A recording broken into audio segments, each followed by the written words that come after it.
Afternoon, everybody. End of a long day.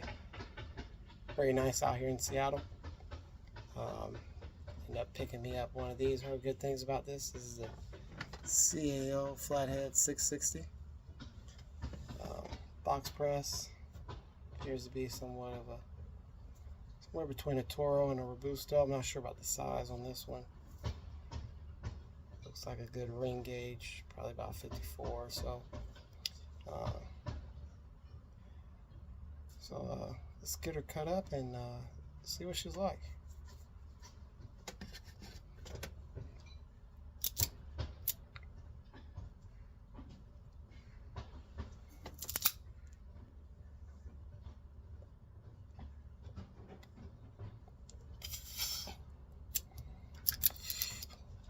It's a good draw. Always good when you're not struggling for that feel. It's interesting construction on this one. It's very consistent. It just has a rougher look to it, but overall I'd say it's good construction.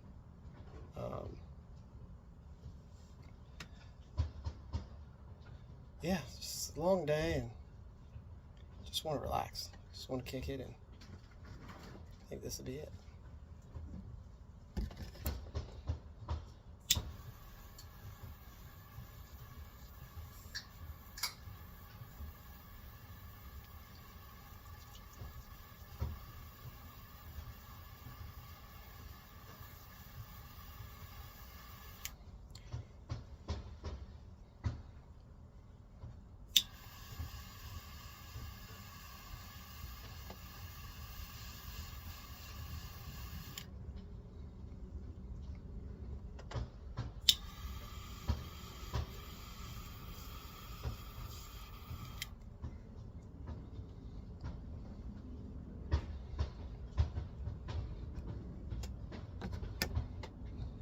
Nice draw.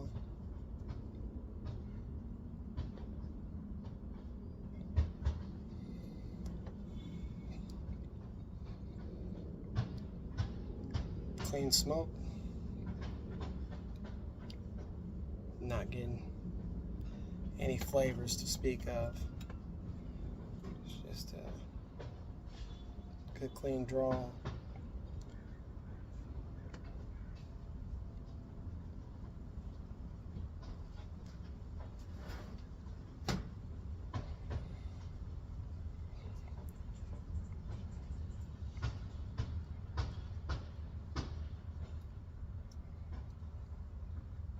If I had to say anything, cedar and coffee.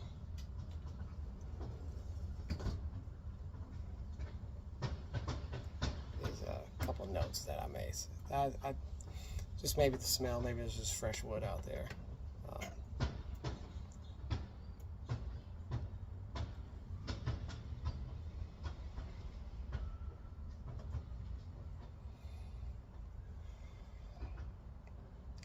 Let's get through this first third, and then I'll let you know how it smokes.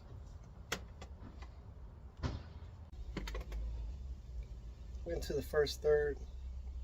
The ash is holding on by a thread. Right now I'm watching the replay of the Canelo versus Bivol fight. Just catching back up. Great cigar, nice flavor, good smoke. Had to touch it up once in this just to even it out. It was catching up, but not at what I wanted it to. But overall, it's a pretty good cigar. I mean, again, in that good range of 10 to 15 bucks. So I'm very happy with it. And yeah, catch you towards the finish. So I've gotten down to the halfway mark. Time to peel off the old wrap.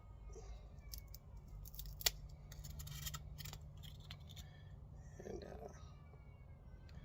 it's a good cigar. Full body, I would say. My definition of full body is get a little nicotine buzz going by the halfway point. Burning smooth, no bitterness, you know, taking my time.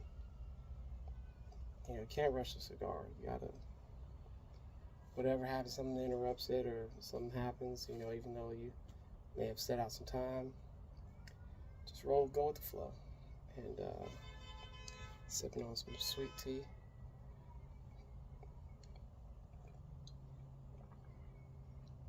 Sometimes it's just a little bit too early to have alcohol or, you know, nice whiskey or brandy. Just ain't feeling it. You just want to have a nice cigar and still got things to do. So this is a cigar where, you know, I think this is more of a, you can do other things with it. You can be moving. You can, you know, you don't have to be sitting down. And construction is good. I'm not gonna say construction is bad. It's just kind of the leaves are a little veiny, so the ash falls off a little bit quicker. Not gonna win any ash challenges with this one. But it's a good cigar, you know. And I'm in the 6th round right now of Canelo versus Bivol, and I just saw the Terrence Crawford fight. It's a good fight. Terrence was really trying to feel him out, and towards the end, championship rounds, he really put it on. But in all honesty, I don't see Terrence Crawford beating Canelo. I think that was the way I'm watching Canelo versus Bivol.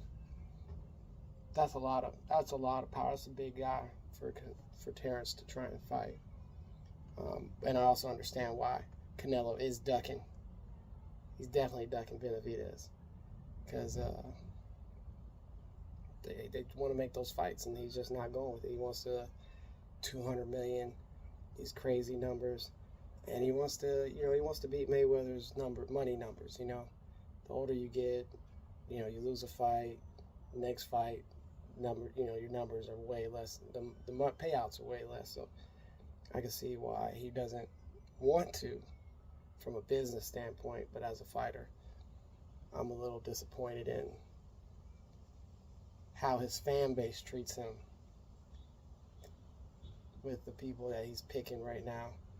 Berlanga, I'm sure, you know, the Mexican fan base is going to, you know, buy that fight. But until he fights somebody like, you know, Benavidez, he rematches Bivol, or, you know, even Victor Ortiz, somebody that's going to give him a challenge, you know, somebody who could, you know, possibly put him on the ground, you know. And at this point in his career, he's looking for more of that Mayweather, Andre Berto type look, to where it's like, he could if he could, you know, it's a possibility, it's a puncher's chance, but right now the level of confidence that he has versus Berlanga is like, I mean, unless Berlanga's got, you know, some Margarito hands, you know, some loaded hands, then I don't see that. I think he's gonna walk through them, and you know, probably, I don't know if he'll put him down, but I think it'll go the distance and be a strong fight. If anything, you know, gets him out of there around the 9th or 10th or somewhere in there. But like I said, great cigar, good cigar to watch a fight with, and we'll let you know when we're wrapping it up. So we're down to this. I'm probably gonna take it down to a nub. It was solid 7.5, 7.8. No, that's not, to me, that's not a bad score. It's a strong, solid choice. Can't go wrong with this. Great value.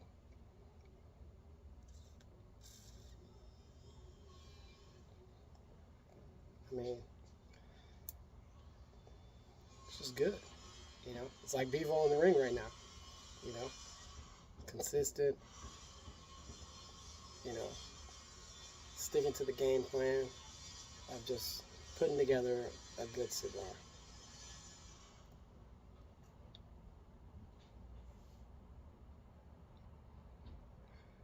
Something very enjoyable.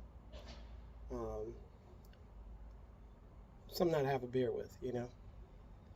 Something, you know, kicking back with your buddies. You can buy a couple of these, have some fellas over, barbecue, talk trash, enjoy, you know, good boxing match, and or just like I said, just hanging out, and something definitely, you know, not on the special occasion type deal. Just Friday night, Friday night smoke.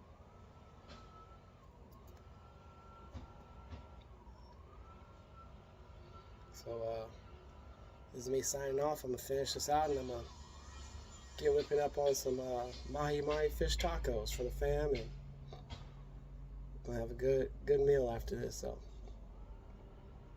you guys have a great one.